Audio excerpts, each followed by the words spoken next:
just learned that Father Alex is not going to be able to be with us today. And so I'm going to hold off on the approval of the minutes and the other action we need to take later to the end until Chris gets here. But like we always do, why don't we all rise and start with the Pledge of Allegiance. And Karen, why don't you lead us? Okay. I pledge allegiance to the flag of the United States of America and to the republic for which it stands, one nation, under God, indivisible, with liberty and justice for all.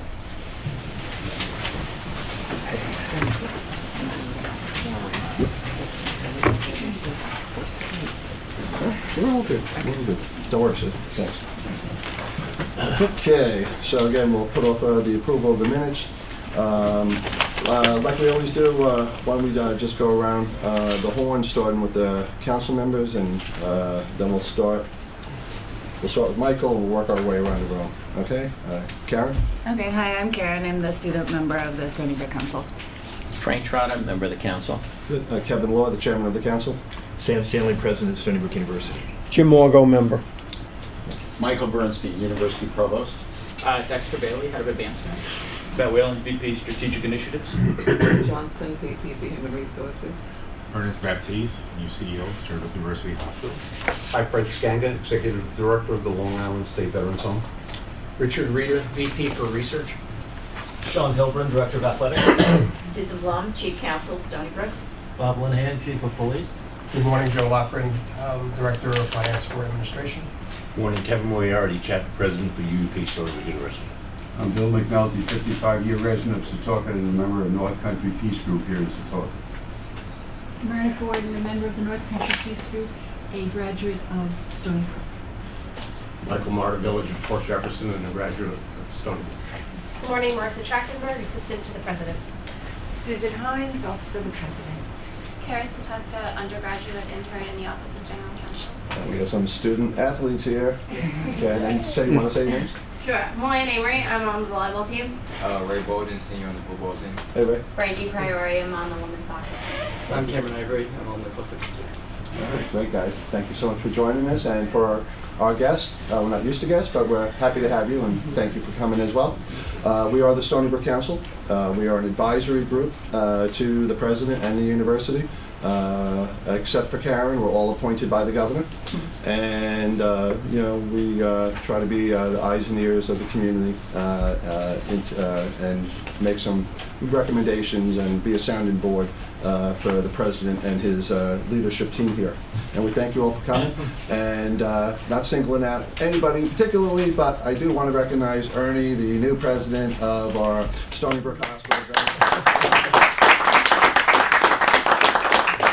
I had the privilege of being on the search committee for Sam on that, and like the day you walked through the door, I'm very happy and excited that you joined the team. We wish you a lot of luck. Thank you, Mr. Lowe. Good, thank you, Ernie. I have just a couple of things I want to share. My fourth different board meeting this week, and I don't pass up an opportunity to talk about something that's very, very important to our region, because I do believe it'll have impacts on Stony Brook, and that is the disastrous actions they're taking in Washington with the president and the Congress on the tax reform bill and the elimination of the state and local tax deduction for taxpayers. And what that means, it's really a big penalty to regions like New York and especially Long Island. Their proposal to eliminate the state and local tax deduction known as SALT will have more impacts to our region than any other region of the country. They're talking about capping the ability to deduct at $10,000. To put that in perspective, the median taxpayer on Long Island pays $11,000 in property taxes, and the median state income tax contribution for Long Islanders is $7,000.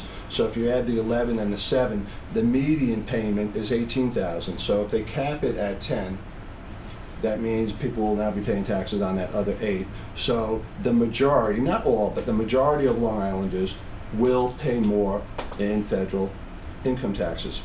But that's just an immediate hit to the pocketbook. That'll be at the LIA, which is my day job. We did an analysis. That's a $3 billion hit to our region.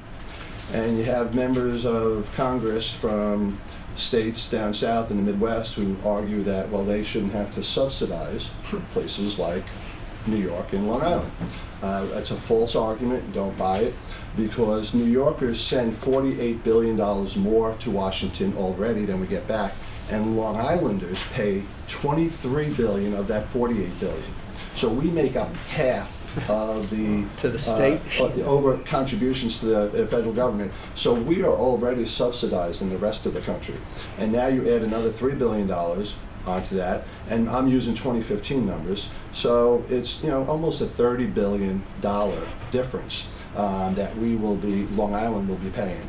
And it has a lot of impacts. One, it's going to impact our residential real estate values here. Most Long Islanders are house rich and cash poor, and when people feel their homes aren't worth what they thought they were, or they feel like their homes are worth less today than it was yesterday, that impacts their psychology when it comes to spending.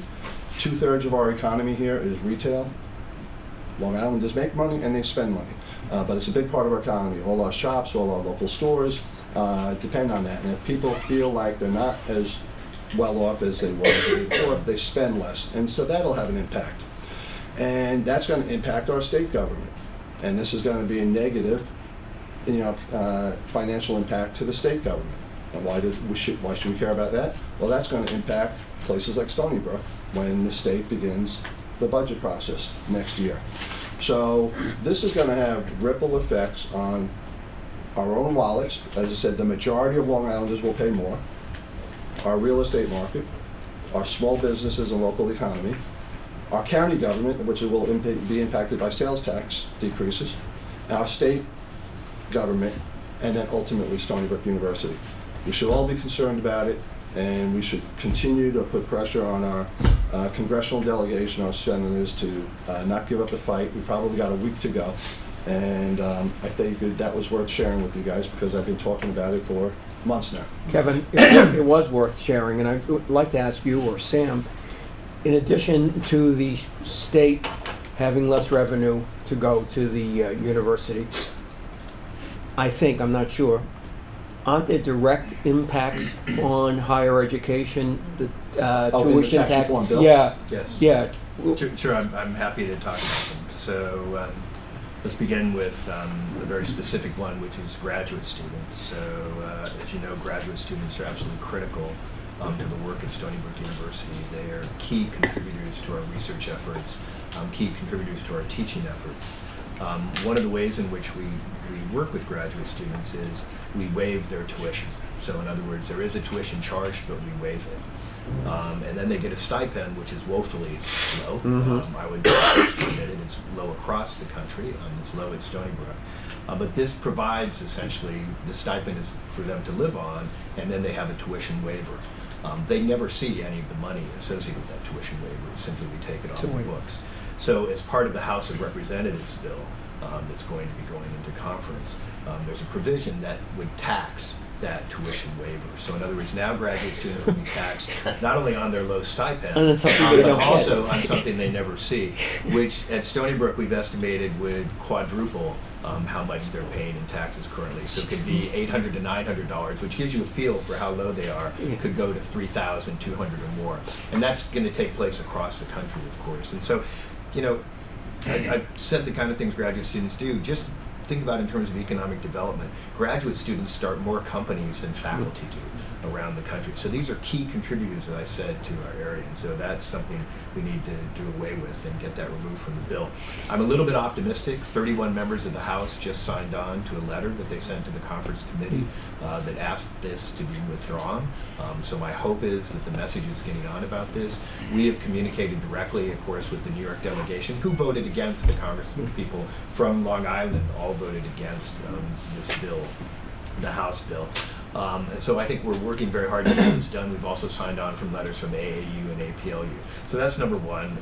Number two, would be student loan interest, would be non-deductible in one of the bills that's there. So students would not be able to deduct the interest from their loans. So that would immediately increase the cost essentially for students trying to pay back. It increases the debt associated with student loans across the country. And again, something that's counter, I think, productive. We know how valuable a college education is and how much it makes a difference in terms of people's lifetime earnings. So again, to put a tax on this, I think, again, is very problematic, and I think something we need to be really concerned about. Stony Brook is very fortunate to have people who contribute and make a huge difference to the university in so many different ways. The plan to double the standard deduction will reduce the amount of people who itemize deductions. And the estimate is right now about 1 in 3 people itemize deductions. With this increase, it'll go to 1 in 20. We will decrease to 1 in 20 people itemizing deductions.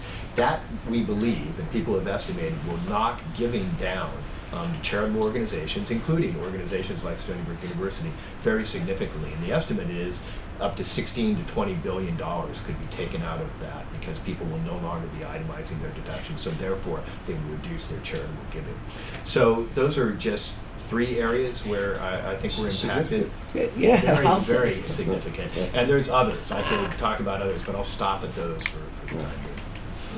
Let the record reflect that trustee council member Chris Hahn has joined us. Chris, now I'll recognize we have a quorum, and so I'll go back to, I'll finish my chairman's report and then we'll go to the minutes. 2 other things I wanted to mention. Chris, we just had discussion again on the SALT elimination and how that will actually impact Stony Brook negatively as well. 2 other quick things. Next Wednesday, I'll be in Albany. Governor will be announcing the awards for REDC Round 7, and that's the Regional Economic Development Council, and we'll find out if we're a winner, and if we are, Stony Brook will benefit with a Center for Wide Band Gap Crystal Growth Project, a really exciting project, and so we have our fingers crossed for next Wednesday. And the governor announced that he'll be doing his State of the State message on January 3rd. And the LIA is going to host a reception for Long Island and our delegation on January 2nd. So Sam, I'll send you something for whatever team members you're bringing up there for the State of the State. Yep. We'll be doing that on the 2nd. And Linda Armin, our dear friend and council member, Beth Page is co-hosting that with the LIA. And that is it for my chairman's report. I'll now go backwards for the approval of the minutes of the meeting of October 2nd. Motion by Jim, seconded by Frank. Any comments, revisions, or additions? All in favor? Aye. Any opposed? The minutes are approved. Sam, your president's report? So thank you so much, Kevin. And I've got a lot in my report to cover, but I'll try and be as quick as I can. So first of all, I want to extend my welcome to Ernest Baptiste as well. We're so excited. Ernest began November 27th. He comes with a very distinguished record of accomplishment, most recently at the CEO of Kings County Hospital, and so brings a wealth of experience and knowledge to the position. So again, we don't need to applaud again. I'm so glad you're here. So glad you're here. You didn't get to, but so glad you're here, and welcome aboard. And I wanted to talk then about a sad thing that I think has happened since we met, and that was the untimely death of Peter Bajent, who was our Vice President for Student Affairs. And Peter was a beloved figure at Stony Brook University. He served here for 24 years in the Student Affairs area, 12 as the VP for Student Affairs. He was 24 years at Syracuse before that and left an indelible mark in the field. And I'll just say one thing about Peter that may not have been, everybody may not have known. Well, 2 things. So one was he was an incredible rugby fan, and he is in the U.S. Rugby Hall of Fame because he was really one of the founders of the U.S. Rugby Association. So he came from England. He was a great rugby player in England, and when he came to the U.S., he brought his love of rugby, started teams in Syracuse, helped start a club in Stony Brook, and again helped grow the sport in the United States, and is really well known for that. And something we're going to come to the council with will be a proposal to rename the rugby field, the rugby pitch, pitch at Stony Brook in Peter's honor. We will be bringing that to the council to deal with in short order. And then the other thing about Peter was that he was really one of the one of the first people in student affairs to be very data driven. So he was really interested in data, and really interested in the power of understanding data, understanding student affairs through understanding data on students, and so through surveys, through questionnaires and so on, understanding their likes, dislikes, understanding their needs, and really using that data to guide policy. And I think that was very unique. And we have an incredibly strong institutional research group that Matt has helped establish. But Matt really learned from Peter, I think, a lot of this and brought it to the area. And Peter ran enrollment in student affairs for a while. That was under Peter's purview, and again helped train Matt. So I think his impact on the university is long lasting, but I think particularly on our students. So he will be missed, and by all. And then another very significant departure, which I think some of you are aware of, is that Bob Medna, who is our Senior Vice President for Finance Administration and the former Budget Director for New York State, was accepted a position as Chancellor Johnson's Chief Operating Officer. And so in this role, he will be responsible for all operations for all of SUNY. So not just working at Stony Brook anymore, but all of SUNY. Obviously, it's a loss. Bob was a tremendous asset to Stony Brook in his time here. But on the other hand, it's also good to have somebody who understands Stony Brook and our needs, and who's so knowledgeable about finance, sitting as the Chancellor's right hand in this area. And so I think while we're going to miss Bob, he's still engaged with the university. He and I were on the phone yesterday. He's helping guide our budget process. As you know, we have a challenging fiscal situation right now at Stony Brook for a number of reasons, which we can talk about later if you want. I think we've discussed it briefly before, but we do have a challenge, and so Bob was very helpful with that. So we will miss Bob. So we're beginning a search for his replacement. Lyle Gomes, who is Vice President for Finance, will continue in that role, but rather than reporting to Bob, he'll report to me during this time, but we'll continue to move the university budget process forward. I wanted to talk about a bit of news that you may have seen, and you may see in the news. It was covered by the Washington Post and others. One of Stony Brook's professors, Patrice Ngagana, from the Cameroon, but a U.S. citizen, was visiting the Cameroon and was arrested and detained by the government in the Cameroon. So now he's been detained by the government. He is a dual U.S. and Cameroonian citizen. He was detained for political activities there, speaking out against some activities of the government. And we are working with Senator Schumer's office and also trying to help the administration in any way we can to work towards his release. But it may be in the news and you may hear about it. So one of our professors in cultural studies and comparative literature. So what else? I wanted to talk about some exciting awards that have taken place and some endowed professorships. On November 14th, we had 3 new endowed chairs were formally appointed.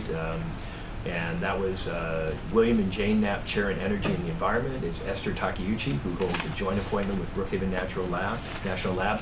All 3 of these endowed professorships came from gifts from Bill and Jane Knapp, or the Knapp Sweezy Foundation, or members of the Knapp family, Knapp Sweezy family. All of them, 3 endowed professorships, were supported by them.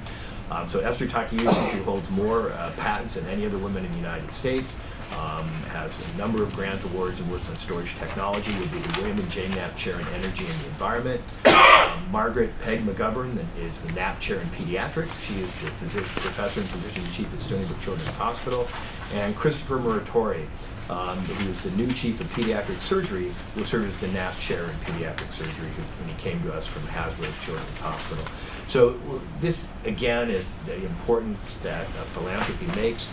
This helps us recruit in the case of Dr. Muratori and retain in the case of Dr. Takeuchi and Dr. McGovern, some incredibly talented people at the university, and we really appreciate the gifts that contribute to our endowed professorships. I wanted to talk about 3 faculty awards. Susan Brennan, Chan-Ki Jung, Nancy Wright have been named Fellows of the American Association for the Advancement of Science, AAAS, which is a high honor, one of the most distinguished honors in academia. 3 Stony Brook faculty members were appointed to the SUNY Distinguished Professor ranks: Ira Cohen in the Department of Physiology and Biophysics, Lino Bede in the Division of General Medicine and Vice Dean for Research, and Arthur Samuel, Chair and Professor in the Department of Psychology, and all received the rank of Distinguished Professor. And there's a number of other awards that you'll see in my report. So for those of you who read Newsday, and I think almost everybody probably here does, It's not a plug for Newsday, it's just a statement. You read that you may have read that two student teams, one took first and second place in the prestigious 2017 Siemens competition in math, science, and technology. And those two student teams were mentored at Stony Brook University. That's not as always as prominently mentioned as I would like, but they were mentioned at Stony Brook University. The first place team was mentored by Associate Professor Kenichi Takamura from the Department of Pharmacological Sciences. They received a $100,000 scholarship for their work on a protein that's involved in cell division and may be involved in degenerative disease. And then the recipients were Aruba Ahmed of Melville, New York, Jianchen Lee of Dix Hills, New York, and Jillian Parker of Dix Hills, New York, all from the Half Hollow School District. And then a second place team, mentored by distinguished Professor Miriam Rafelovich, who has been a stalwart in mentoring people in the Siemens and other competitions, received a second prize, a $50,000 scholarship to Rachel Lee of Poughkeepsie, New York, Janil Satari of Ardsley, New York, and Chelsea Wang of Fort Collins, Colorado. And this team developed a novel gel compound that could help bone regeneration in teeth. So many of these students come to Stony Brook, do this research. Many of them are part of our Garcia summer program. Some are part of the Simons program as well that supports high school students. And this is a great thing, I think, that Stony Brook faculty do that really helps give back to the community in many ways. I wish all of these students would attend Stony Brook after they win these prizes, and we offer scholarships to them, but they don't. But it's really, again, as I said, a service for the region to provide them the opportunity to do this kind of research. And we're very excited about it. Reverend Smith is here. I wanted to say we had the opportunity to celebrate Native American Heritage Month, and I appreciated his attendance there. I was able to meet with the tribal leaders before the event and met, including with Harry Wallace, the chief of the Unkachuk Nation. And it was a very good thing, but it reminds us that this is Native American Heritage Month, and there will be other events that will be taking place on the campus, and we'll remind everybody about that. On November 10th, Stony Brook University celebrated the grand opening of the China Center. This is a center designed to help us support our students from China in the U.S., to help them succeed at Stony Brook University. It really provides a second home to international students, but also will help us recruit more and higher achieving graduate and undergraduate international students from China. Diversity in our campus, including international or global diversity, is very important to us. As you may know, there's been drop in our ability, there've been drop in applications from international students at Stony Brook and many other campuses across the country related to immigration policy primarily. So we have to work harder to recruit outstanding international and out-of-state students to Stony Brook, and we can continue to do that. I think those are the main things that I wanted to cover, and I'll stop there. Great report, Sam, and every time you do give us a report, it makes us all feel great to be a small part of this university, and always amazing things happening, whether it's with our students, our professors, and our administrators. So well done. Do any council members have any questions for Sam? Yep. Okay, well, Sam, thank you very much, and as you mentioned, let the record reflect that Council Member Michael Smith has joined us. So we now have 3 reports. Do you guys gotta get back to classes or anything? Yeah. So I'm going to take these out of order, Susan, and I'm going to let Sean speak first on. He's going to give us an athletics update, and he has 4 great students with him, and Sean Heilbrunn, our director of athletics. Thank you, Kevin. And thank you all for allowing me the opportunity to come and share a little bit of time with you and bring some of our special student athletes. Ernest, I welcome you to Stony Brook and look forward to having you at some of our athletic events. Absolutely. So, Mel, I know you have to leave in just a moment, but it's been an incredible fall for us in athletics. And again, I'll be brief with just, I always like to provide the reminder of what we are about. It's always great when people come to games and watch our student athletes compete, but what we're about is what is going to allow us to take the next step as a department and as a university. So our vision is to positively transform the life of each student athlete. That is the core of our 5-year plan, Together We Transform. That is, we are an inside-out athletic department, meaning it all starts with our student athletes, and then builds out from there. A lot of departments are outside in, where money that comes in from constituents, and then decisions are made, and the student athletes are really not taken under consideration from the very core level. Stony Brook, they are. We believe in investing in everything that our student athletes do. So our mission is to elevate the national profile of Stony Brook, and that's our role is to shine the spotlight on the academic mission of Stony Brook. That's what we are here to do. And we do that by winning championships, inspiring school pride, and fostering transformational experiences for student athletes, alumni, and the Long Island community. So I wanted to pull a couple of items very quickly from our 5-year plan. We have a series of aspirations, one of which was this came out, this is our 3rd year of our 5-year plan. So when I arrived, the year before I arrived, our GPA was a 3.04. My first year here, we'd gotten to a 3.08. So we said we wanted to get to a 3.15 by 2020, the end of our 5-year plan. Well, we jumped ahead in a major way last year by getting to a 3.17. So we went above our 3.15, and to me, that is indicative of what we are trying to do. We want for Sam and all of you to feel as if athletics is more about winning. We're also helping the university with its academic mission. And so we believe very strongly we can recruit student athletes that will help us in every aspect of what we're doing. So I'm very proud of our student athletes, and the 4 who are here certainly help contribute to that. So, Sean, so that's the median cum of all our Of all of our student athletes. That's correct. Now we have to, how do we continue that upward trend? Because it went from a 3.08 to a 3.11. So now our academic advisors are all, oh my gosh, did we set the bar too high? No, we challenge our student athletes. We've now 3.2. That's our next metric. But that's why you have to make sure they get back to class. That's right. That's right. So, so our goal is also to earn 5 appearances in the NCAA postseason. My first year we got to 3. Then each of the last 2 years we got to 2. And you get to the NCAAs either by winning your conference or by appearing in an at-large position. So one thing, speaking of skipping ahead, because Milan has to leave, and I want to invite Milan, Ray, Frankie, and Cameron. I want you to come up here, please, and join me momentarily. Then I'm going to let Mel go. So volleyball. Very quickly, we made a coaching change after last season. Volleyball, we have in our building, we have, if you come through, you'll see the championship pictures of all of our teams that have won conference championships. We didn't have a volleyball picture. So our team was really committed to putting a picture on that wall. So proud to say that Mel and her volleyball teammates did that this year. It was an incredible run, won 18 games after winning 8 last year. So very quickly before you leave, because Mel has been such a strong leader, she serves on the America East Student Athlete Advisory Committee, is an officer in our executive board for Student Athlete Advisory Committee here, and is a strong leader. So I just wanted very quickly, if you could give a little bit of what this Stony Brook experience has meant to you before you go off to class. Yeah, so first I want to thank everyone for letting me be here, and Sean for inviting me here. My experience, I am from Pennsylvania, and I never really heard of Stony Brook to actually begin with when I first was getting recruited to come here. And so when I came here, and the first minute I stepped on campus, I realized I fell in love with it. I told my mom, sorry, it's a little distance for you to travel to see my games, but this is the place I want to be.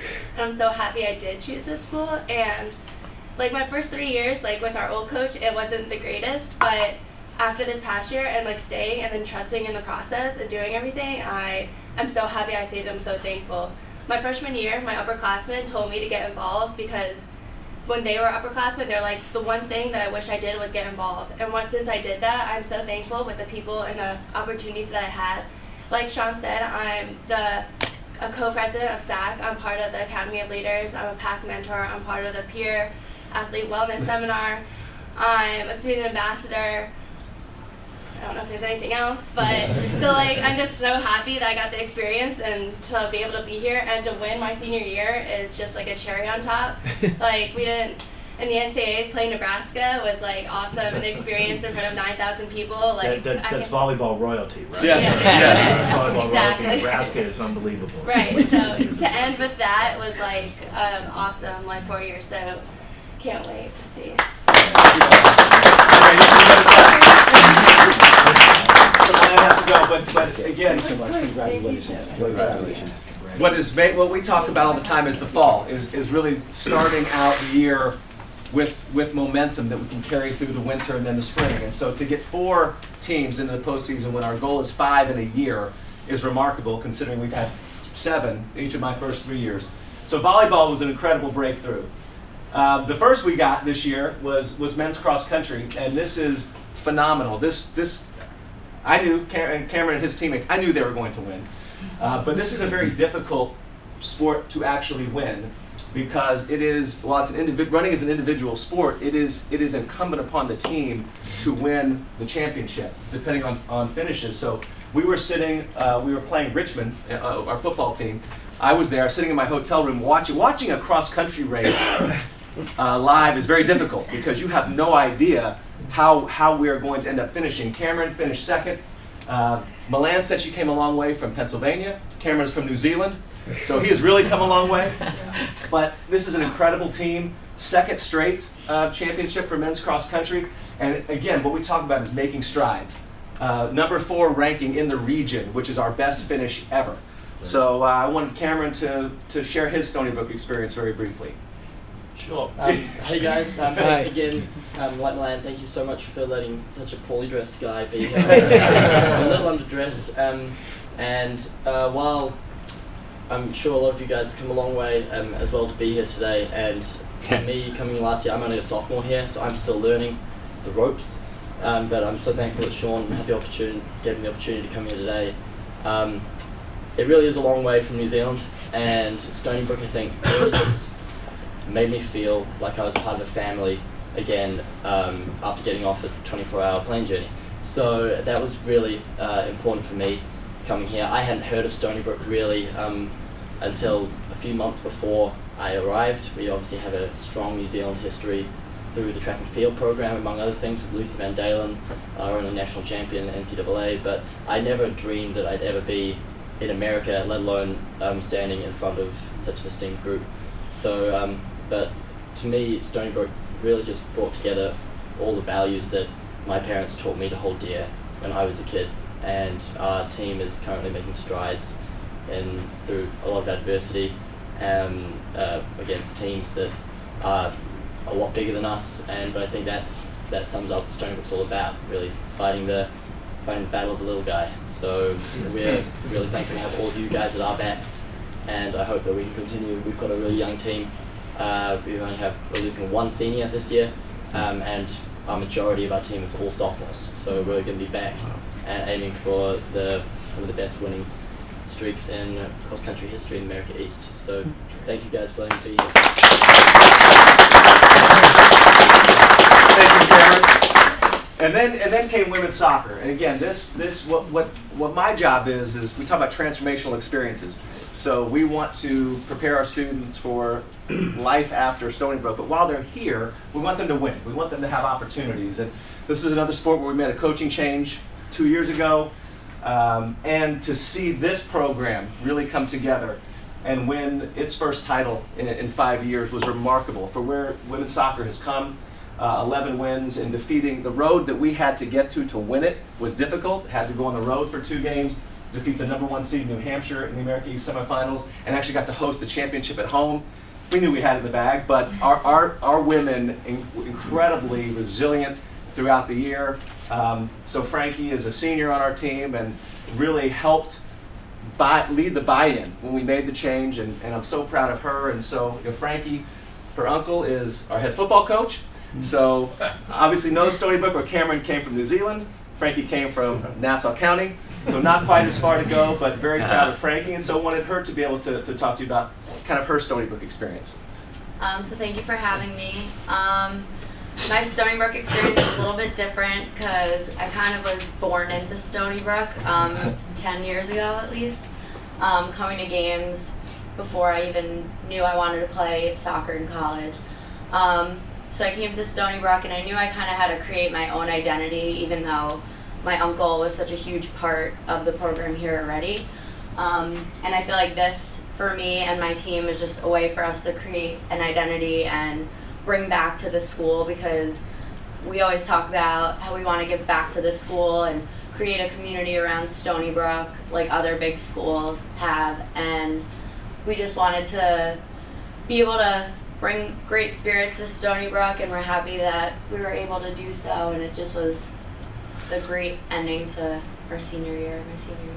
I was there at the championship game. Yeah. Fantastic game. I have a 10-year-old who's playing U12, and she loves coming to the games, come to a lot of games, and you guys always are great to the kids. So Yeah, keep that we up. really Keep try that up, Sean. and and your team. incorporate the community. And she a did lot. Brian's camp over the summer. I don't know if you were part of that, but that was a great experience. Yeah. I was shocked how much she loved it because it was an 8-hour day for 5 days. I thought she was going to go nuts, but she's like, "We got to do this again, Dad. This was great." So, And I'll say all of our athletes take that responsibility very seriously of interacting with children and families, and I think that's something that will help us build a fan base over time as well. So thank you. So football, and I remember speaking to this group right after I arrived, talking about the importance of building up our football program, and we've hovered, and we've been very close to breaking through. And this year we really experienced a breakthrough season. We had 5 wins in each of our last 2 seasons.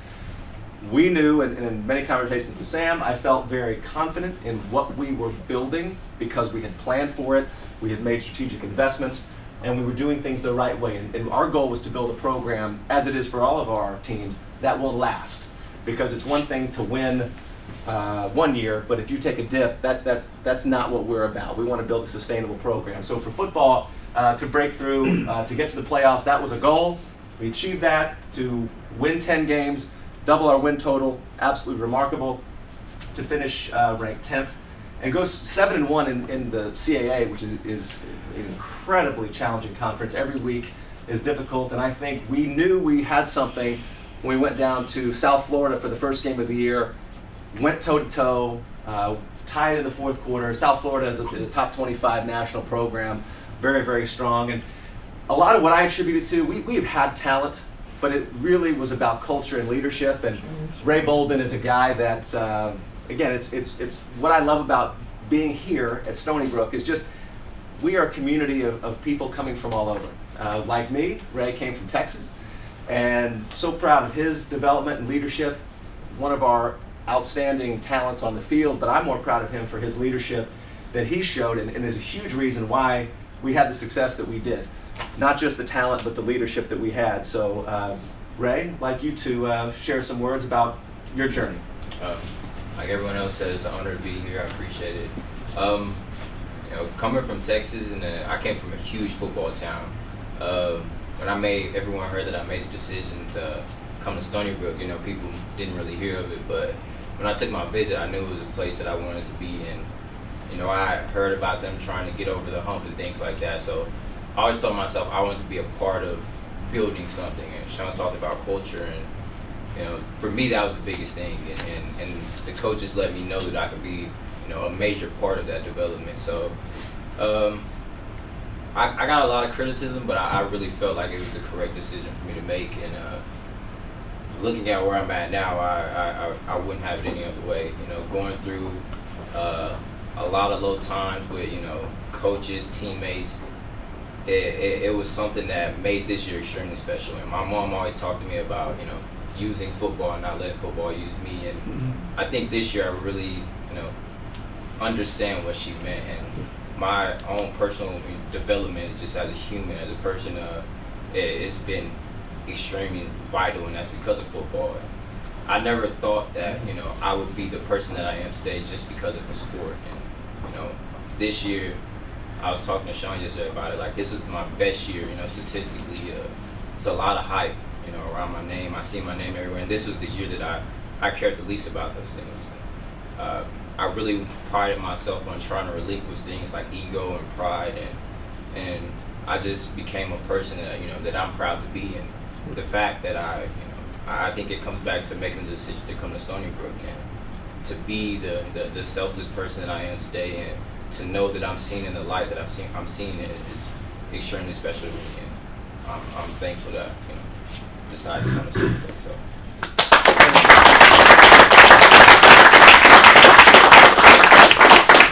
I'm about done. I think that our student athletes are why I'm here. They give me the energy every day, and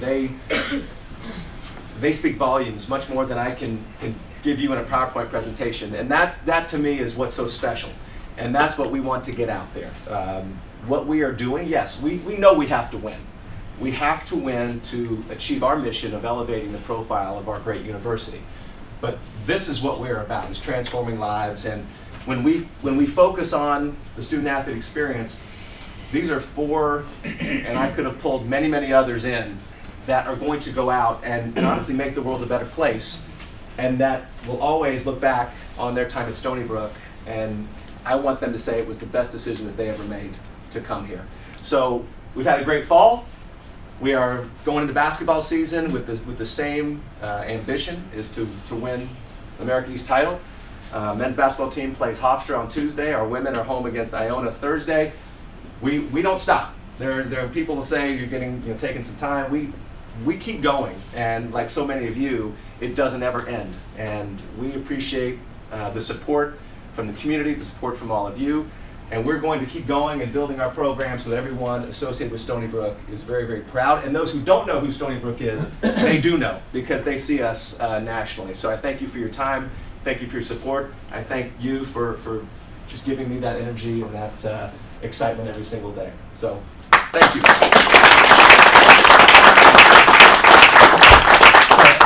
Just a very quick comment, because again, I think our students said it so much better than I could, and I really appreciate it.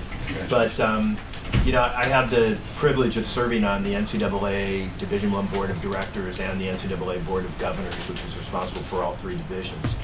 And the one thing I've come to know is, that there are so many amazing people in college sports. So sometimes the narrative about college sports gets distorted by a few individuals. One and done in basketball, things like that tends to distort the narrative.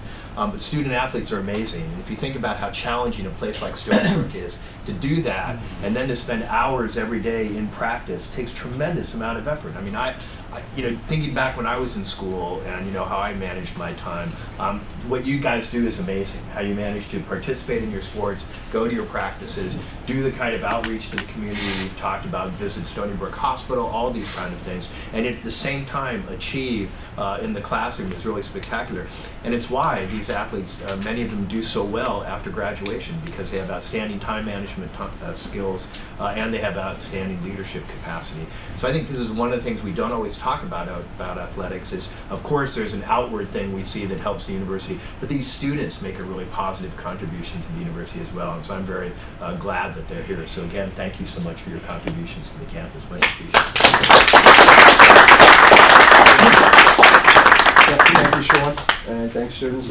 Wish you a very Merry Christmas, Happy Hanukkah, and if you want to stay, you can stay, but we won't be offended. You don't want to stay. Thank you so much. Thank you for having us. Thank you so much.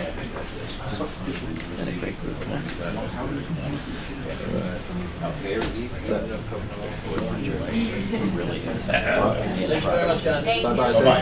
Thank you. Very well done. And again, another thing that makes you feel really proud to be a part of this, seeing the students. That's why the university exists.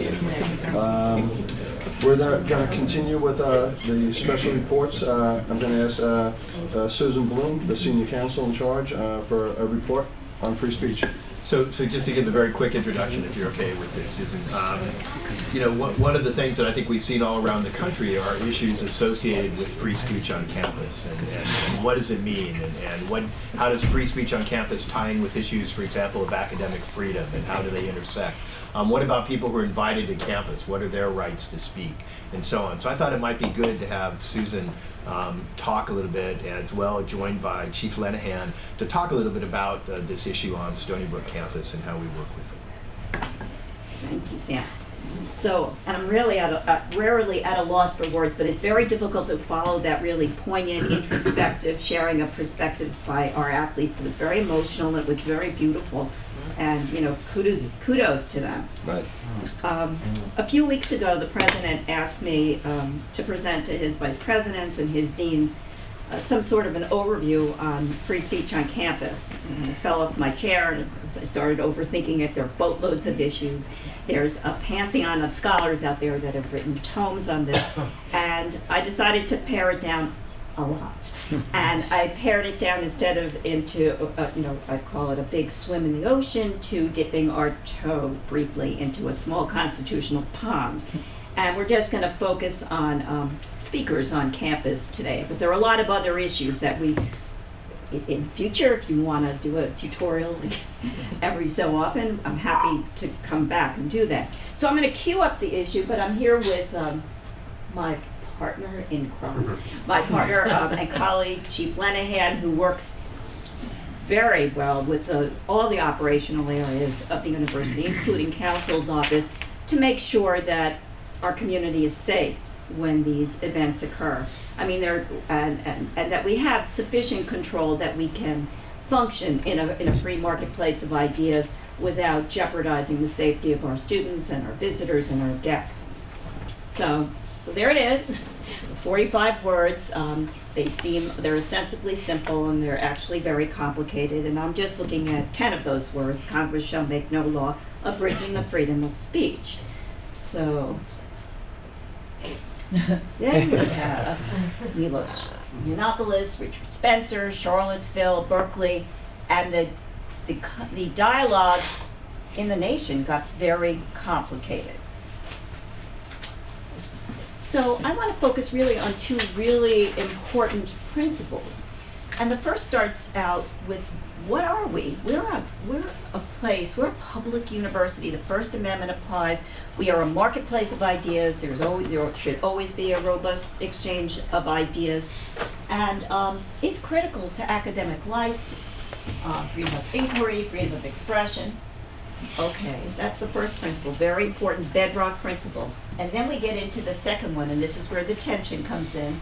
The university is committed to fostering an inclusive community where everyone feels they belong. Another common sense principle. So with the proliferation of unwelcome speech on campuses, and you've seen this in Berkeley, how do we reconcile these two principles within our community? So here's some answers. I don't purport to have all the answers. We have to reaffirm our commitment to open expression and academic freedom, and we do not restrict lawful speech when it comes to inviting guests. I'm talking about invitations to guests to speak. And just because we vehemently agree or find their views abhorrent doesn't mean that we can't have dialogue or we shouldn't engage. So we can challenge the speech by analysis, debate, repudiation, and protest. And we have to prepare our students to the extent we can for life in an unfriendly world. So the First Amendment is not absolute. There are certain types of speech that are not permitted, and we're talking about true threats of harm, unlawful harassment, and speech that is disruptive. I mean, if you walk through our classrooms with a bullhorn, that is not free speech, it's not a public forum, and it's very disruptive of the teaching that we're trying to do here. I want to just go off on the side for a minute about hate speech, because I think there's a lot of confusion about the protections that are accorded hate speech. So hate speech, I have a very superficial definition here. Attacks, offends a person or group based on attributes. See some of them listed there. It is generally not restrictive. And so unless there's a level of true threat, there's an incite to lawless action, this is where comes in, and or there's prohibited discrimination. It's hard to give you bright line rules on this because everything is fact-based and is often happening in real time. So in looking at the fact that the First Amendment is not absolute, we can impose reasonable time, place, and manner restrictions on speech. And Bob is going to be talking about the rules for the maintenance of public order, which I just look at as sort of an anachronistic title left over from the 60s, which means, crowd control. I was part of that. So, before I turn over to Bob, I just want to talk about a couple of things that we can do. We can acknowledge and we can support members of our community who are negatively impacted by this really abhorrent speech. And we can take a stand on that speech. But we have to avoid a culture where speech is, even abhorrent speech is extinguished. And we have to educate our students about the responsibility and consequences that comes with invitations, but we do not censor those invitations. And we have to decide what operational areas will engage and how they will support. If Judy Griman were here, she would tell a story of months ago we had one of these provocateurs on campus, and there was a lot of work that was done with student affairs, with UPD, and with others to prepare the students for it. So it was a room with about 300 people, about 100 supporters of the speaker, and about 200 people who opposed vigorously his views. And what happened, instead of a shouting match to shout him down and not allow him to speak, is just what he didn't want to happen. He tried to provoke, and they stood up, and the students were terrific. They asked questions, which he wasn't even prepared to answer, because the whole point of the speech was to get everybody running in and shutting him down. And there was no there were no articles. It wasn't on the news or the radio, and he just went away. He didn't achieve his goal. But I think the students were also empowered by the fact that they can challenge this kind of speech. They can try to engage and even embarrass the person who is the provocateur, who intends a completely separate, different outcome.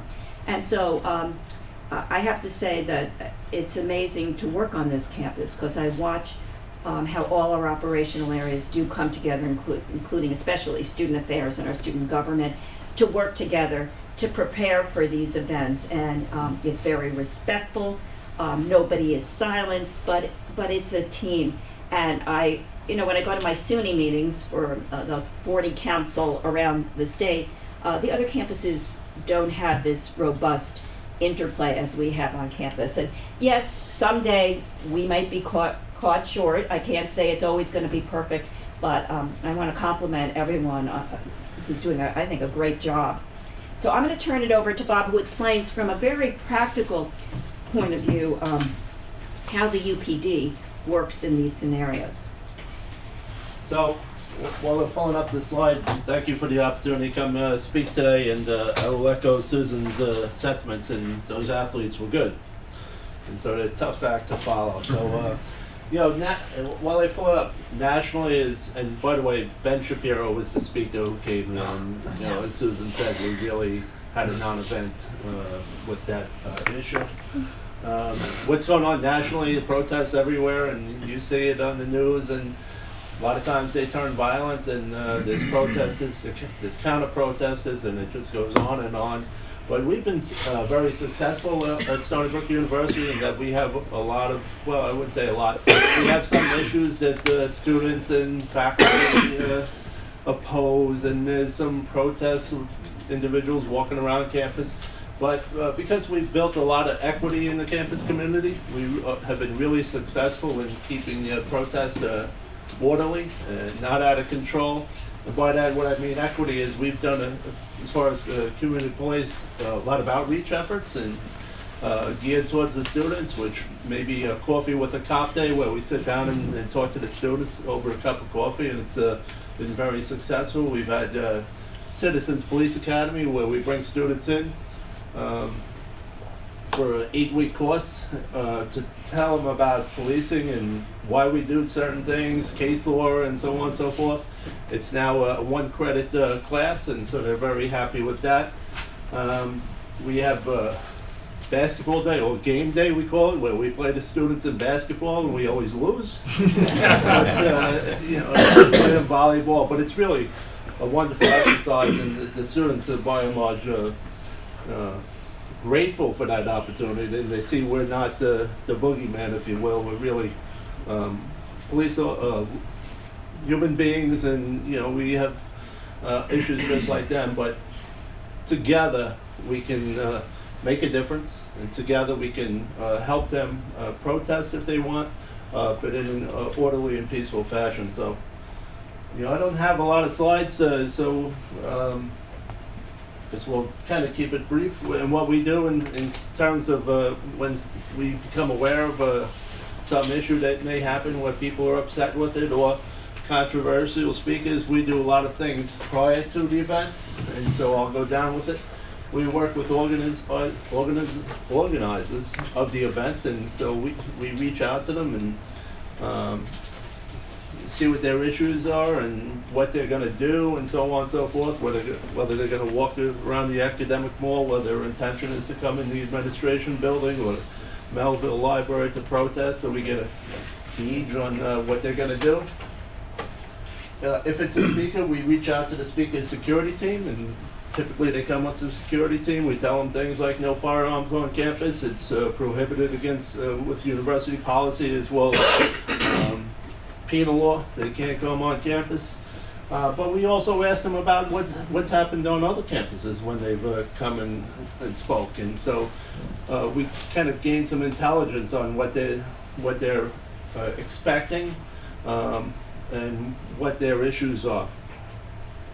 So we also reach out to other institutions. So Ben Shapiro is coming. We speak to the other schools. We call them and we ask them what they experienced and what happened, some lessons learned in their school, so we can prevent those type of things from happening here. And Ben Shapiro, we talked about it. We really had a successful event where the students, we were able to engage them and say, you're better off coming and peacefully asking questions, so confronting them rather than coming into the event and just being disruptive. It's really a good case in dialogue. And like we said, it was a non-event. He went away and really didn't get in the media at all.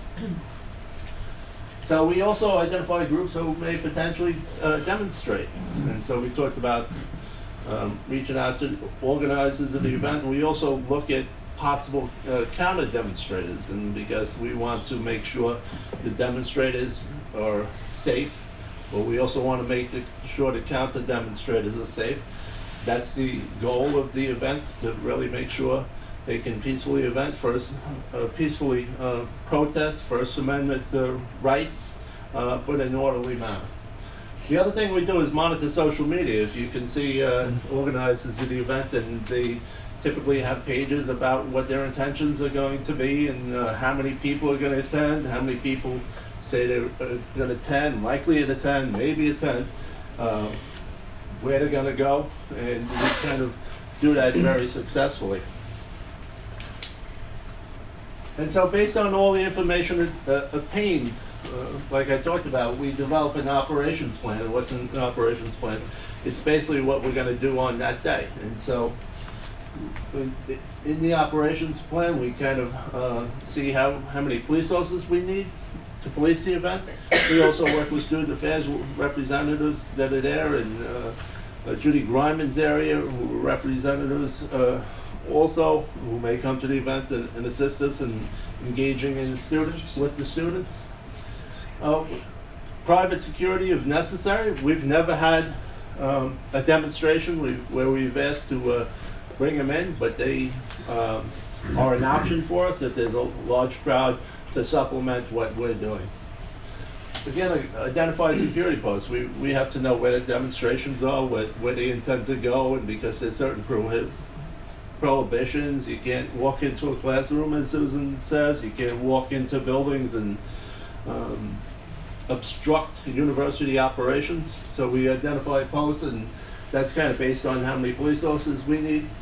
Fire marshal if necessary, and we do that because of occupancy issues. And so if there's too many people, we kind of shut off the area, and we then identify alternative places where they can demonstrate. So that's kind of, I guess between Susan and I, if there's any questions, that's kind of what we do in terms of protests, demonstrations. People are going to come speaking on campus, and like I said before, we've been very successful in that we've been able to work with groups on campus to make sure they can peacefully demonstrate observing their First Amendment rights, but also observing that they can't obstruct university operations. So, thank you. Chief, first of all, in furtherance of free speech, thank you for sharing. The speaker was Ben Shapiro. I read an article about him in the Times, and he didn't sound as provocative as. Yeah. I've known the guy for 10 years. Yeah, He's a bit of a dope, but he's not really. Yeah, as a provocative. but okay, so we should have said we allowed dopes to speak. But anyway, I do have a question for Susan. It might be a fine point, but it's important to me for something unrelated to Stony Brook. You were talking about the First Amendment not being absolute. Yes. And you said unlawful harassment is prohibited. I'm not trying to be, I really mean this. Is there such a thing as lawful harassment?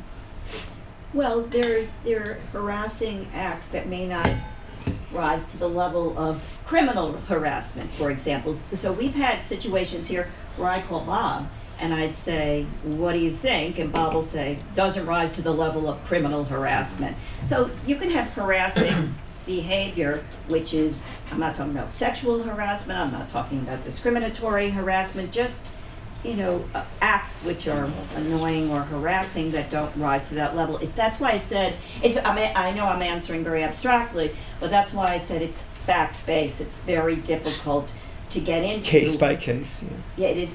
Everything is case by case, and it's in the moment, and we talk about it, and we get together, and we decide, and it's a judgment call whether the acts that we're talking about rise to the level of, let's say, criminal harassment or discriminatory harassment or sexual harassment. I know, Yeah. it's not a satisfying answer, and I'd love to give you a I'm trying to satisfying it's just, if someone was harassing a student and not physically or sexually or based on one of the protected groups, but was, for example, saying preventing the student from doing well in his studies.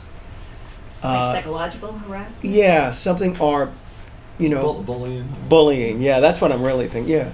Yeah, I mean, it could cross the line. Bullying has crossed the line into criminal harassment, and we've involved UPD. Do you want to address? Well, yes, and in terms of that, not necessarily on protests or harassment, maybe repeated acts. You can continue to follow him, and a lot of it is built on case law.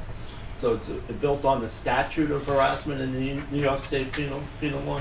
So it may be, like I said, repeated acts, maybe a harassment where they threaten to injure a person, and which is obstructed in the penal. But the repeated, that's Pattern helpful. is real. Yeah. A pattern always nails it. Yeah, pattern, yeah. Thank you.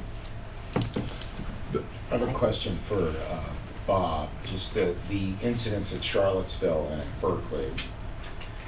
We know now that primarily this was all the work of outside elements. In most cases, it had nothing to do with the universities that were targeted. And again, there's been more reporting now about issues around intelligence gathering before these events, where it would appear that some of the law enforcement agencies missed crucial pieces of information. I'm just wondering, in your network, I'm sure there's a lot of information being exchanged among your peers about what you've learned from the Berkeley and Charlottesville experiences. There's always lessons to be learned, and certainly, whether it's intelligence gathering, whether it's not enough people, whether it's allowing a demonstration, which it's going to be obstructing university operations. When there's simply too many people for the local agency to handle, they underestimate the crowd, and not quite understanding what the crowd is going to do, what their intention is. And so, we look at that. Law enforcement agencies speak with each other. We maybe have an event on our campus, and Suffolk County Police Department may reach out to us and see what they can do to assist us and to supplement us. We're on email chains with law enforcement, kind of talking about lessons learned, kind of talk about anticipated demonstrations, not only locally but nationally. And so that's a continuing, ongoing project. So to your point, we're really kind of learning from their mistakes. it's very nice to know there's a process, and that the whole team, is involved with and engaged in to make sure that, one, the students are protected, and then the staff and the faculty, everybody's protected, and the university's protected. It's nice to have that. No, I had no idea of all the things that you guys were doing every time there is any type of event here, so it's reassuring to know. So thank you. Karen? Yeah, so I have a question about security costs. You said something that's not permitted is speech that disrupts the function or operation of the university. When Ben Shapiro came, it was last fall. The political climate has changed considerably, and I think inviting somebody like Richard Spencer, for example, the security costs would be much higher. Given that Stony Brook would be responsible for covering that, could that be framed in terms of disrupting the function or operations of the university given our budget situation? So, you look at Ben Shapiro, and he had an event, I forget where it was, where they were charging him maybe $500,000 for security-related costs, and certainly on this campus it doesn't really rise to that level.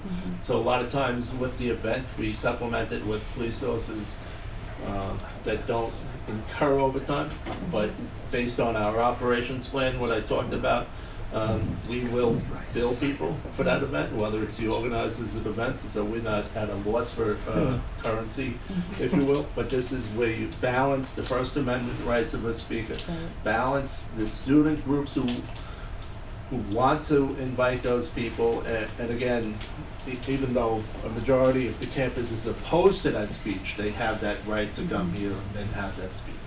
So from a practical That would be a point of view, legitimate charge. there's been campuses around the country that have basically maintained that these costs would be excessive, would be prohibitive. So for particularly larger campuses, Michigan, for example, and others have said that these costs would be excessive. So therefore, they've said they won't allow this speech because the costs of kind.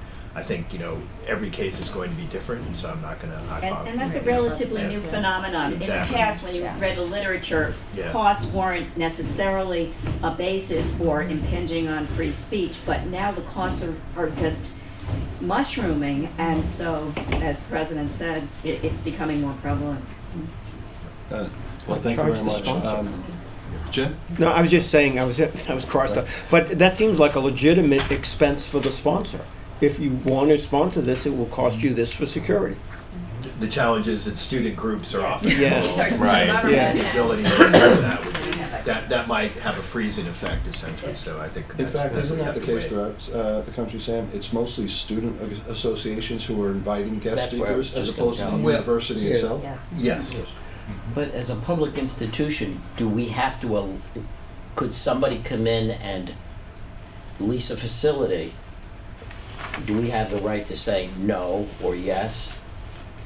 So on the leasing side, we don't make content-based Right. determinations as to who can That goes lease. to the heart of what you're. And that's very important, because once you start getting into, well, I don't want to lease to this group, how do you make those Absolutely. determinations? Right. It becomes a constitutional problem. Good. Great, that's Good job, guys. Thank you. Thank you very much. That's a source of revenue too. Continuing with the agenda, we have some new business regarding the vehicle and traffic and parking regulations on campus. We'll hear from Joseph Logan. Yep, thank you very much. He's our Director of Financial Services for Facilities and Administration. So Sam, you mentioned Bob Magna earlier, and as someone who works directly for him, his loss is evident in that office. And I tell you, he's, myself and a lot of us in the office have learned more from him in the year and a half that he's been here than dealing with other folks for 10 years. It's an extraordinary loss. You're making us feel bad, Joe. Yeah, I know. I'll make you feel even worse. I'm here in his stead. So. And obviously this is fairly administrative, not as romantic as athletics. However, if you look at my last name, you'll see that my baby cousin plays on the women's soccer team. So I'm very proud of her as well, Caitlin. So I believe the council got the entire document, 27 pages, and it was amended fairly obviously. As you can see, there are some amendments there that are more cleanup of language, some of the things that are determined to be a little bit more minor. But what I wanted to do is speak on what I identify, and happy to take questions hereafter or interject, please, of kind of the 7 more notable changes, if that makes sense. So if you see on page 4 of your 27, 28-page document, and again, I'll be happy to take questions on anything that you see. The language here in red, which appears, I guess, right here, this codifies the ability of the university to institute vehicle registration fees. And it's going to get a lot of boos, and there's no plan in place specifically for dollar amounts, or even if this will ultimately go forward. But we felt it necessary to at least codify within the document the right or the ability of the university to do so. Concurrently with this, it changes the definition of a permit from a hang tag. Typically, a typical permit at a university is either a hang tag or a fixed window sticker. Similar to what Binghamton is doing, we are looking to move forward with license plate reader technology. So what this does is when you register your vehicle, you will no longer get a sticker, you will no longer get a hang tag.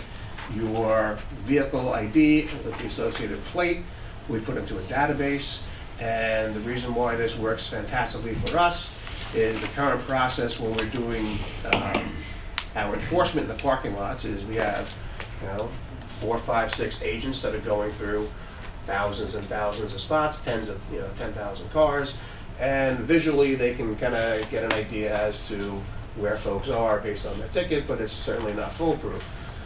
This technology would allow us to mount license plate reading cameras on the back of vehicles. They'd be able to go up and down aisles, and they'd get pinged when they see a car that is not compliant, not registered, or not in its proper space. We've had a decline in the amount of tickets or ticket revenue that we have enjoyed.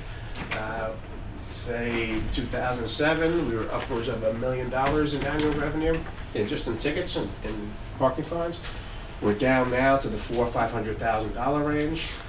The reason being, enforcement is the same. The understanding is that we're getting better compliance from the parkers, which is a wonderful thing, because one of the aims of this is obviously to allow everyone here to have a parking space and to not have issues of people misparked at the disruption of faculty, staff, and students. So the LPR, license plate reading technology, would really be a significant switch for greater efficiency in enforcement operations. So the definition here of a permit, from a physical permit to a permit that is using the software associating the vehicle to license plates, is kind of a potentially big deal to really help us. The next item here is fairly simple to read, section 582A8. An individual who uses their permit or gives it to somebody else will be held responsible for their permit. This is mostly done in practice already, but it was really truly never codified well enough. So if you were to give a permit to your brother, to your friend, to your wife, your husband, you're responsible for that usage as well when it gets, if it's dinged as being used. And moving up, special services permits. A minor change in that the previous 584, the previous regulations only allowed for someone to park in a special services space with that permit for 20 minutes. That was obviously never enforced. It's kind of ridiculous. It's not something that's really realistic. We increase it to 60 minutes. And of course, there's a potential revenue component here, where the university reserves the right to establish premium rates for these permits. These permits allow you to park in various rates, not just in faculty staff. It gives you a great deal of flexibility. The intent of this is not a money grab, not a revenue generating item. It is to control the amount of special service permits that we have out there, and we have upwards of 900. There's some that are useful for contractors, the facilities folks that need to get the building to building. But we see that looking at the population, There are a significant amount of people that perhaps are only doing it because they don't want to walk to the building next door for a meeting. So if there is a premium on that, again, the premium hasn't been established, but if we should impose a premium, hopefully, just by nature of a cost, we can drive some of those numbers down. Driving those numbers down frees up more spaces through faculty, staff spaces, and doesn't allow for these to infiltrate into the ordinary parking spots that you would enjoy otherwise. This is fairly simple. You know, we have electric vehicle chargers now on campus. This allows us, this gives us the legislation, codifies the practice that these are pay stations, and they're to be treated the same way in which we pay, in which we treat a pay meter. So you're parked at an electric vehicle charging station, you're going to have an electric vehicle charging car, or that will accept this, and you'll be paying, as to make sure that these are available for those that truly have the need. Next piece, yeah. So, failure to return parking services permits has been an issue. If we move over to this license plate reading technology, it will not be so much of a problem as these permits will no longer exist. But what we've encountered in the past, especially when we have 2-year permits, someone's their eligibility for the permit ceases 3, 4, 5, 6 months in. They have a stickered valid permit for another 18 months potentially. We want to get those back, so we don't have these unassigned yet seemingly valid permits out there in the field. Again, this is to help free up spaces for all of you, faculty, staff, and students. And we are not proposing any rate increases on the fines. We feel that in looking at kind of local municipalities and what our U centers charge, kind of a similar population to ours, we feel that ours are in good standing already. However, we are looking to increase the late fee from $10 to $15. Anywhere, depending on the year, anywhere between 30 and 50% of tickets generated incur a late fee. We would like to get that money a little bit quicker. And if, again, this is more to drive behavior rather than it is to generate revenue, if we can impose just a little bit of a, we don't want to be overburdensome. If a couple extra dollars on a late fee brings us in the revenue a little quicker, the better for us. A little bit less burdensome administratively, and I think that this would hopefully help make that move happen. But again, important to note, the fines that you get, the fines are not being proposed to be increased. So, last items here. This has been in practice, but truly, really not codified as well as it should have been. This allows us to charge the vehicle owner for the removal and disposal of vehicles deemed abandoned. And we come across instances in which vehicles are sitting in our parking garages for months and become abandoned. They're supposed to be paying for that space in the garage. And we have been charging them on occasion, to be honest. However, the ability to do that could be better codified, and this seeks to kind of close that loop. And I think those were, Curtis, scroll up a little bit. Those are what I identified as kind of the more notable changes. Everything else seems to be, from my eye, more administrative, kind of, dotting I's and crossing T's. If anyone has any questions as to what you did read, or... Do you think $5 more on a late fee would be enough to move somebody to pay it earlier? We talked about that. We don't know. We balanced not overburdening some. So we looked at Port Jeff. I looked at Port Jeff Village. If you don't pay in 30 days, it doubles. If you don't pay in 60 days, it triples. We're not doing that to our students or to our faculty staff. It's a move in the right direction. We'll test it. If not, you'll come back. I don't know. I don't. But $10 didn't seem to be working. If 50% or just, How does this impact people who come to campus for other things that are not students, faculty, or staff? For example, you know, South P lot, lots of people use it. People come to games. The parking rules are a little confusing by the stadium and by, you know, and how does this impact them? So, in parallel to this, because we see the need, we are reforming this committee on campus parking policy, which I'm chairing. And there are a lot of questions as to just making proper use of space. For instance, the South P lot is a commuter lot, but it's not enforced. So we know that there are folks that park there that are not students. As far as, does that answer your question too? Well, yeah, so I mean, so like, you know, people use the South P lot for a lot of things. There's Sure. there's a soccer facility, there's Yep. people come to those fields. Are they gonna get ticketed now? The Three Parking there? Three Village Soccer Group has a permit. But they don't have them on the individual car, so how would you know who's Correct, who? so this is all, so they would most likely get an affiliate status tag. During the weekends, we know that they are there.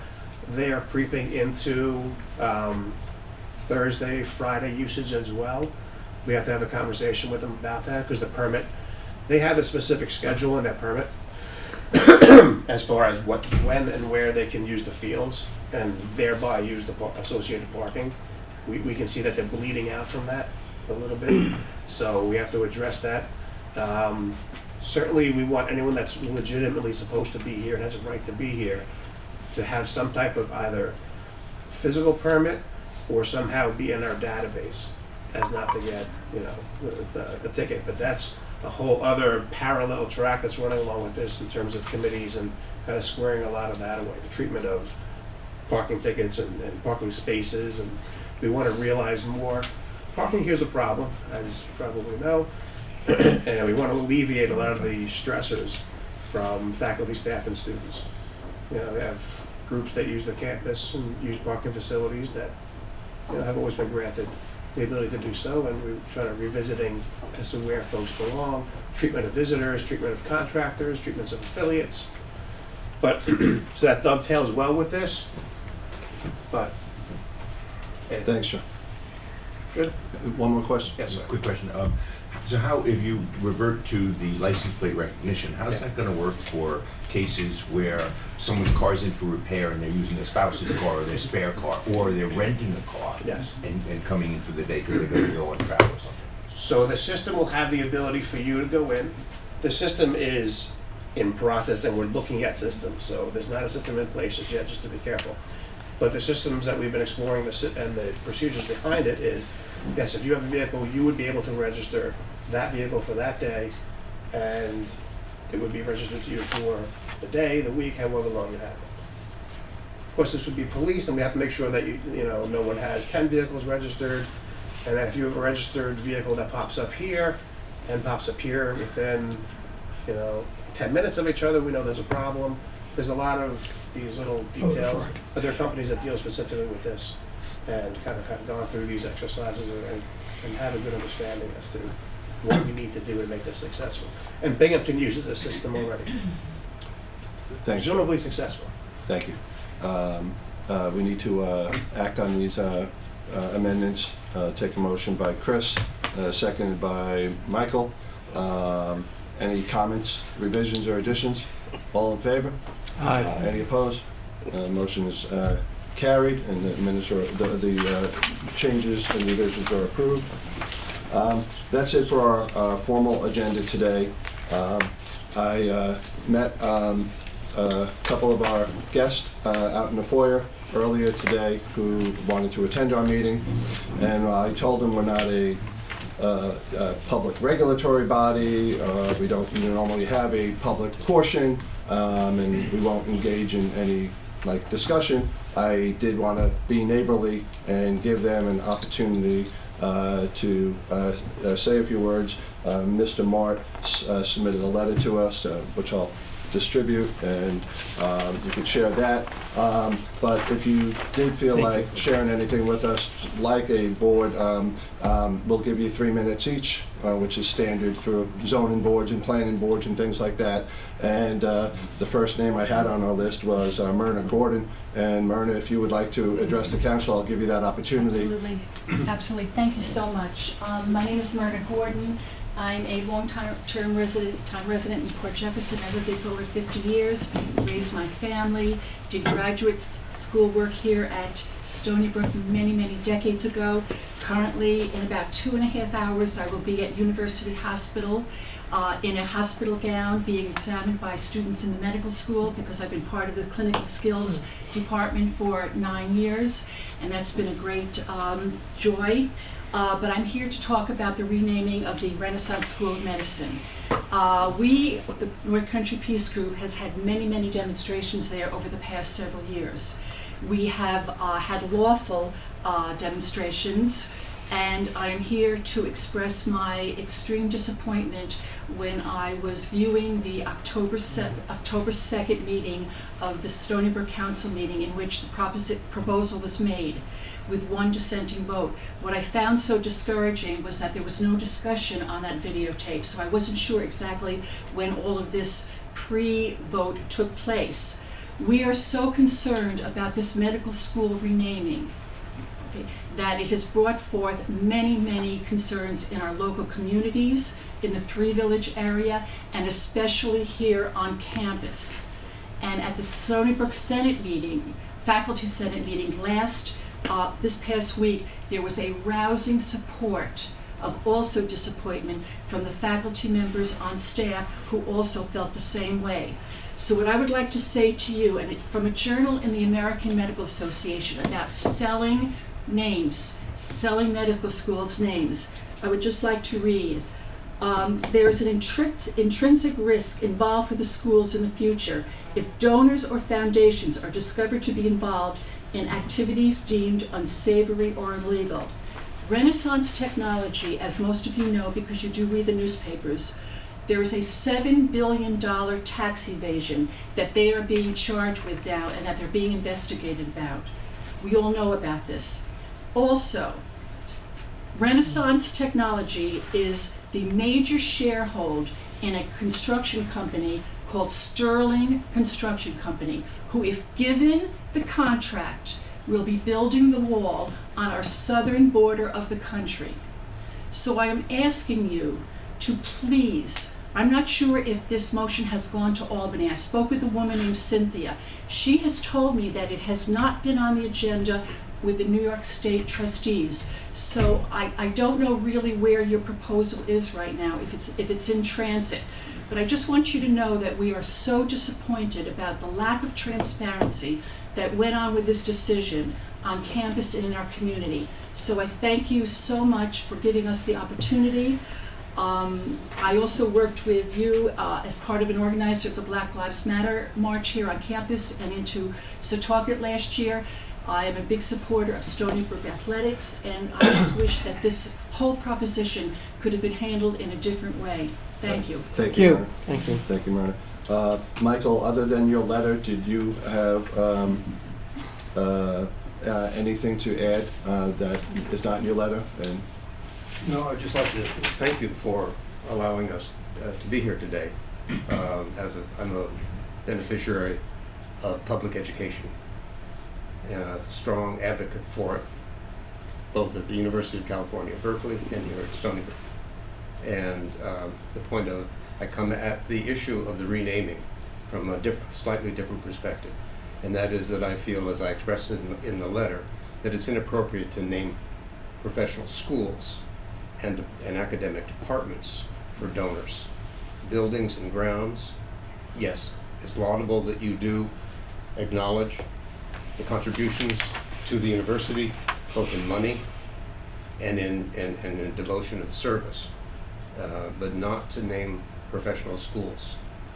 So that's my major thank you, Michael. concern. Thank you. Bill McNulty? Yes, I'm the final person in this group, and I first of all want to thank you all for allowing us to come and present ideas to you that you may not hear in your normal course of activities.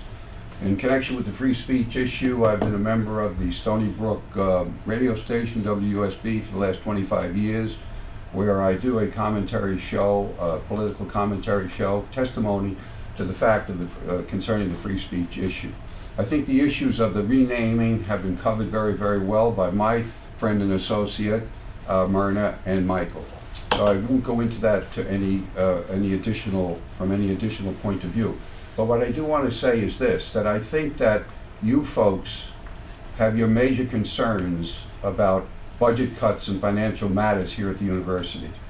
We have our concerns about financial matters. Our peace group has been protesting the misuse, the misappropriation of money in so many ways for the last 15 years, standing on a corner here in Stony Brook, publicly displaying that. So we have a commonality. It's not as if there is no money for these matters. What the question is, the priorities are completely out of whack. We therefore should work with you in satisfying the needs that the university has. It's an important part of our community here. It has been. I've been here in this community before the university was built, so I've seen it grow, and I appreciate its presence. So we should work together and see to it and exert all of the efforts that we can to see to it that the priorities of this country are shifted. They are now determined by hatred, by division, anti-immigration, anti-gay, anti-everything that you people have spoken about today. We should stand together in resisting those things in any way we can in order to see that priorities are skewed in a way that benefit all of us and do not necessarily pay attention to just a group of people who may be financially better off than others. And that pertains to the renaming of the school. And I thank you very much for being here today. Thank you. Thank you, Bill. And thank all three of you for coming and your presentation. Do any council members have any other new business or matters to bring up? Hearing none, we will adjourn our meeting, and I just want to wish all of you a very happy Hanukkah and a very Merry Christmas and a Happy New Year. Our next meeting is going to be on February 12th at a place to be determined. Susan will send out, and I think that's it. So motion to adjourn by Jim, seconded by Chris. All in favor? Happy holidays. Thank you.